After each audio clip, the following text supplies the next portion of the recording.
he left his pass on the train.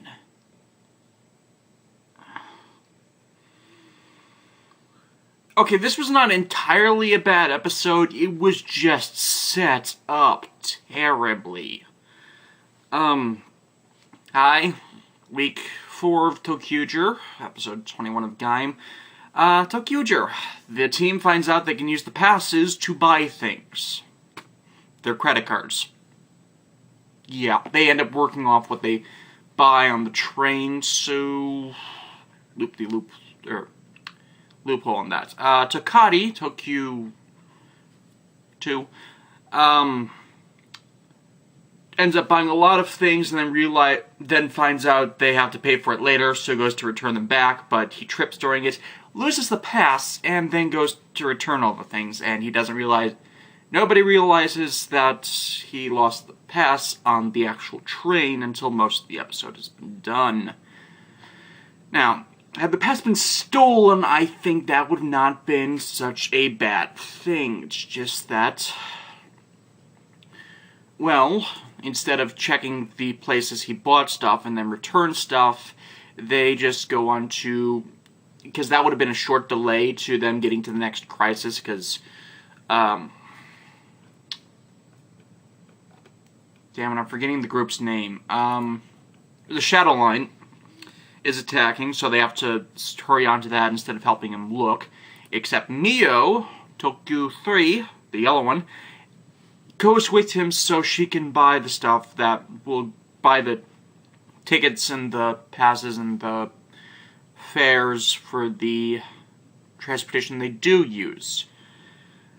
So it's kind of redundant as they're racing after the train line instead of focusing on finding the pass and just missing a few battles, and that would have been the smarter thing to do. Granted, I think these guys are generally idiots, so that actually goes with my interpretation of everything.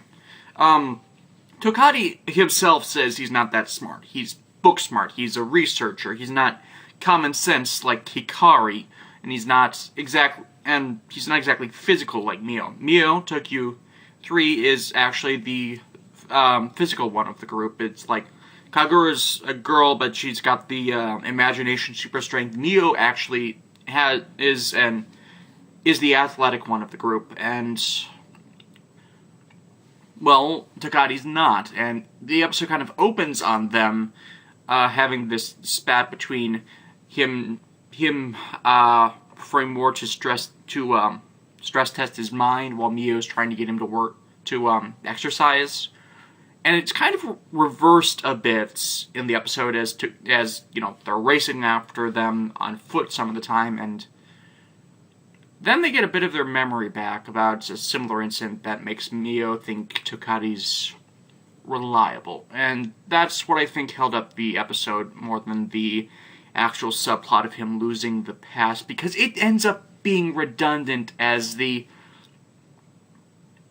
robot train girl named Wagon that I've been trying to suppress finds it while she's cleaning the train, and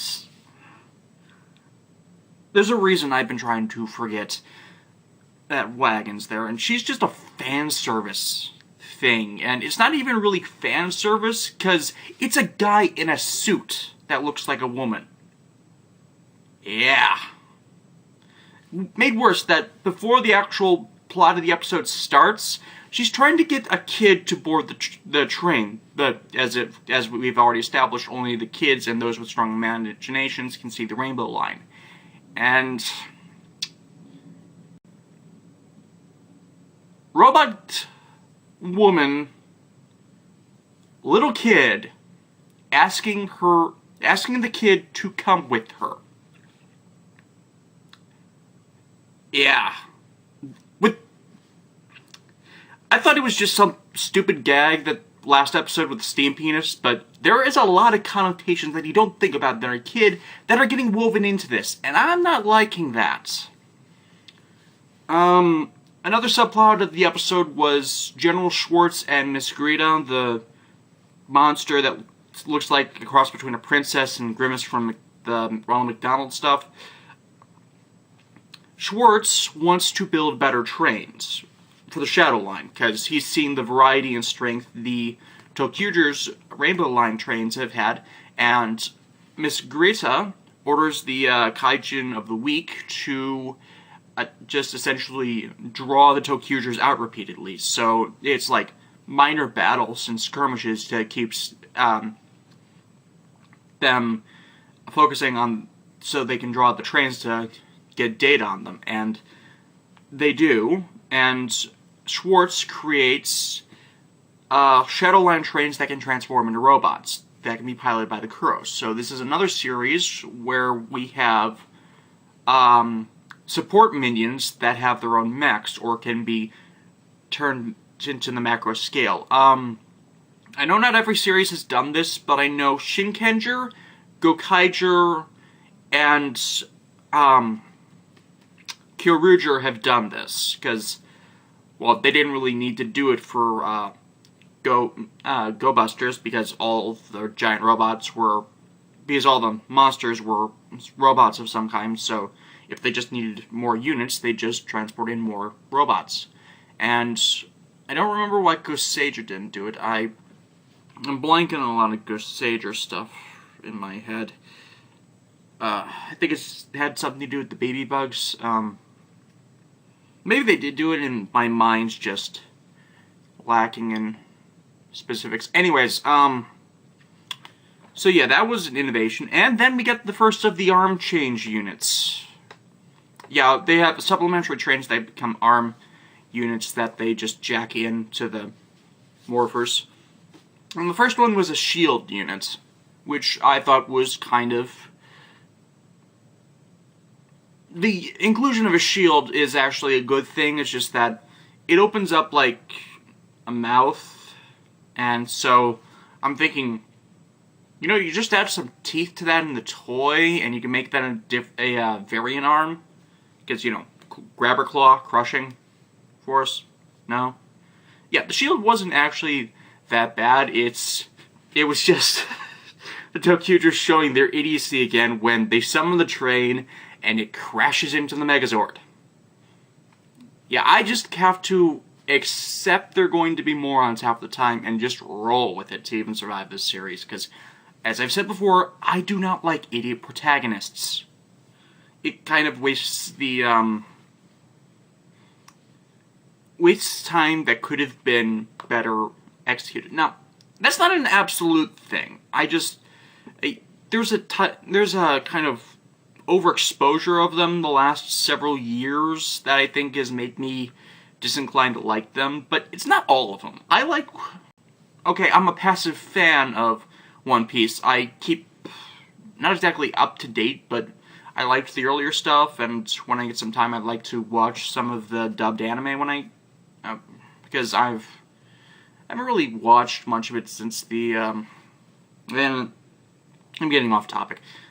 Yeah, One Piece, Monkey D. Luffy, he's more of a savant than an outright idiot. And his character is consistent enough that it doesn't bug me as much. But then you get to the too dumb to live thing. Now, I'm hoping that they're just showing that they're inexperienced at this point, which is why they're more on the idiotic side, which I'd accept eventually, because I keep facepalming at their combat idiocy, because this is first tier stuff, and admittedly they are new to it, but the last few teams, I'm even including Go Busters in this, they weren't that literally incompetent.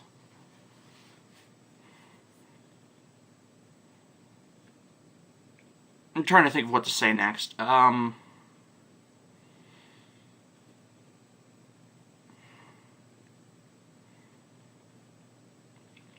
Greta's crush on Schwartz is an interesting development. It's continuing the theme of the villains being better than the protagonists in this show.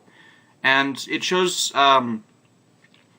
development, not exactly development, but there's progress with them, as in, oh, these guys are kicking our asses. is let's find a way to improve our equipment and tactics. And they use one of their monsters to draw out the team's use it. Item. Blanking on the word I want to use. Yeah, they draw out the team, get them to fight so they can get data analysis on it, and then they develop something from it. Admittedly, the development is a bit fast, but I'm figuring they just modified some of their trains and were in the process of doing that. They just needed more immediate data to get things down pat. And so I'm looking forward to seeing more of their train robos in that way, because they're designed better than the Toqger mechs. At least in combining sequences, because they fold out from a straight train and just fold out into limbs, which I like. It reminds me more of the Brave Express Mike Gaim and some of the other Brave series train mecha. Not so much the Super Train Megazord, but that one was one of those exceptions where it really worked, despite presumably not being able to. It was cool despite itself in that case, and at least the limb proportions worked better with that one. Kyoretsu, I'm blanking on the Paleomax. Paleomax Megazord, that's another train mech that worked quite well. And are there any other Power Rangers train? I'm out of it today. I've been busy. So yeah, it's lackluster, but I wouldn't say that that episode 4 was that bad for them. Gaim. It's more of the fallout from Kota learning some of the truth, and I say some of the truth because from dialogue between Michi and Takatorobata, we learned that the reason that they didn't just get the Armored Riders and the Investigating together was because they were in fact entirely expendable. Yeah, they're not planning a big offensive against the waking up of Yggdrasil because they got 2 projects. I'm blanking on the name of the first one, but there's also Project Arc. And yeah, meaning that they're probably going to isolate some area and just let the Helheim Forest invade, and then go off someplace else where the Helheim Forest isn't. Probably using the dimensional transfer tech that allows the cracks to open, meaning that they'll just go off to another dimension when Earth, as the writers know it, is screwed. I'm blanking on the name of the other thing, and I'd rather not. I already checked the wiki article so I could bring it up, and it's not there yet because it's a new episode. And Michi is encouraging Kota to keep it a secret. And, well, Kota is, of course, conflicted because he's the nice guy. He's the, I want to say naive, but naive in this case seems insulting. It's a big problem, and he doesn't have the answers, so he's asking others to get their opinions so he can make an informed decision. I like that. It's why I overall like this series, because they act like human beings with different issues and different motivations. And he didn't just go on board with Yggdrasil because he knows that if they've been keeping secrets, they might be keeping other secrets, and then here's Michi telling him to keep it a secret. And as the guy who runs the recurring fruit shop, I forget his name, but he played Jiro in Kamen Rider Kiva, I think. I'm pretty sure it's the same guy, but he told him that people who keep secrets and ask others to keep the secrets are trying to manipulate people, which makes him, with all the events that, the gigantic coincidence that led to him coming across Takatora in the forest, I'm thinking Kota is realizing that Michi can't be trusted. Now, he's probably not going to act on that for a bit, but it's planting the seeds, because this is still set up for this new arc we're in, and especially since next episode, the secret's going to get out one way or the other. We've seen this from the previews. Anyways, past the keeping of the secrets and that stuff, there's Kaito, who's in the Helheim forest, and he's searching for something that was in a picture. And that's what was in the picture is the Overlord of the Inves. Now, we know about this more from preview information than anything else, but the Overlord is essentially the ruler of the Infest, the director of the Helheim infestation. Except they don't know that. And from what this is again spoiler stuff because it hasn't actually been in the show, but the Overlord isn't just the ruler, he is a Invest that has evolved past being a normal Invest. He's like a human that ate the seed but retained his consciousness, because as we've seen in the show, even humans that eat the Invests, the immature lock seeds, just become more advanced Invests and lose a lot of their humanity in the course of it. The Overlord's kept his sanity. So while Kaito's off doing that, Sid strikes out against Kota, because Ryoma Sengoku's plans to use him as a additional test subject are pretty much done with, and the only way to get more data is to pull out the full abilities. So Sid is left to have free reign, because Takatoru really wants Kota at least on his side, or to use him as an independent element so they can find another way out, because Arc and this other project are worst-case scenarios, and they're not there yet. In fact, a lot of what they're doing is just containment, so they can get these projects done in the event they need them. It's buying time for that. So Sid strikes out by giving lock seeds to criminals. Yeah. At the last arc, we found that some of the beat writer teams had gone from using the lock seeds and invest to attack and dominate the game to, because of that muckraking campaign of Yggdrasil's, they'd already been not sequestered, not ousted, not discriminated against, but like it. So they were already viewed as a malicious element or a gang, so they'd started using it for criminal activities, and then that put the idea in actual criminals. So Sid just manipulated them to get Kota and the other armored riders that are in this weak alliance in this spot, and so he could try and defeat Kota, and it resulted in him losing his energy lock seed. So now Kota has 2 of those, and Jinba arms, the power-up form he uses with the energy lock seeds, are designed to use any of the 4. So, and actually in the toy version of the Jinba arms, the armor for that is rotatable, so it actually has colored armor segments for each of the 4 energy lock seeds. And I thought that was pretty cool in just an action figure toy that you could reconfigure it like that. So I'm looking forward to seeing at least the second one of those, because I doubt he'll have access to all 4 of the style variations before he gets the Kachidoki arms, which is his pseudo-super form, because there's going to be one beyond that. And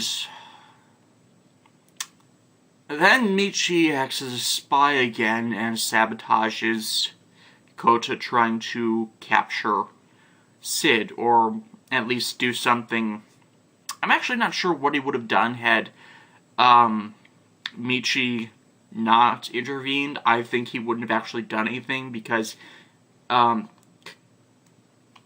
Kota's not the one to kill. Although don't think Michi realizes that anymore, because he's so deep into this that he's actually hurting his own position. He's alienating himself repeatedly by all of these lies, and so he thinks he's doing it for everybody, but he's just doing it for himself at this point.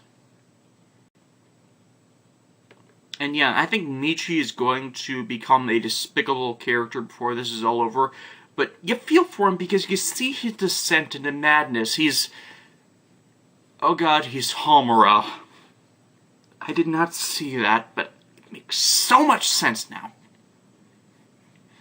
Yeah, I recently just spammed watching Madoka Magica the last week while I was working on some other things, and just to build up a tolerance to Urobuchi, because I know it's going to get worse before it gets better with him. It always does, and that's something that's going to bug me in a bit. Though considering that there's this element of time travel that hasn't been addressed with the fake Mai, or the avatar of the Helheim, from the first few episodes when we were getting riders starting up, that it makes me curious on what the hell that was, and that's kind of the hanging plot thread through these. So yeah, next week we get a new limb arm for the Toqgers, and more of the crack nonsense from Gaim. So, overall this week was not bad. Gaim's continuing to be strong. Toqger, I'm going to keep trying to be a bit more positive with Toqger, because last episode did win a lot of brownie points with me by turning some of the absurd elements into character developments, and there was enough character development in here that it just wasn't... Like I said, it would have been so much better had the past been stolen, because the elements of the episode, the subplot of the episode, still fits into that. Like, stealing they need data on the trains, so steal a path so they can access the trains. That fits into the model, and it teaches the other four that didn't lose the passes how dangerous it is to lose them, and that could have been so much better. I mean, had they gone with stolen instead of losing it on the train. And this is my thing. You could be so much better. It's my thing with a lot of media I like. Franchises I like, but have this just element I hate of it. You didn't need to do it this way. You could have gotten so many people more on board and not ignoring your flaws if you had thought through this thing that's a flaw. I mean, this is my thing with the recent Power Rangers series. Thought, effort, and you get so much more glorious elements out of it. You're not just languishing in this...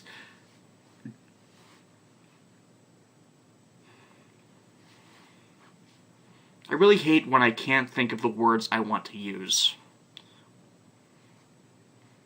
Right. That's it for me this week. See y'all next time.